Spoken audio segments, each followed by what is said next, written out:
Welcome to Code Fix, where you learn and enhance your programming experience. In this video we have shared how NameError, name class underscore name is not defined. The NameError, name class underscore name is not defined error occurs when you try to use a variable, function or class that has not been defined or declared. To fix this error, make sure that you have defined or imported the class you are trying to use. Check that the spelling of the class name is correct and that you have not made any typos. Also, make sure that you are using the correct scope to access the class.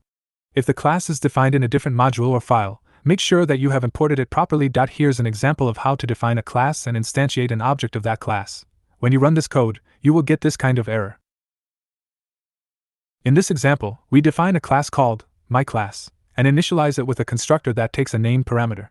We then create an instance of this class called my_object and print its name attribute. Hopefully this video helps you to sort out the issue you were facing. If you still face problem or need further help, just write in comments. I will reply you as soon as possible. Before you go, if you like this video, you can subscribe for this channel for future videos, which can help and assist you further.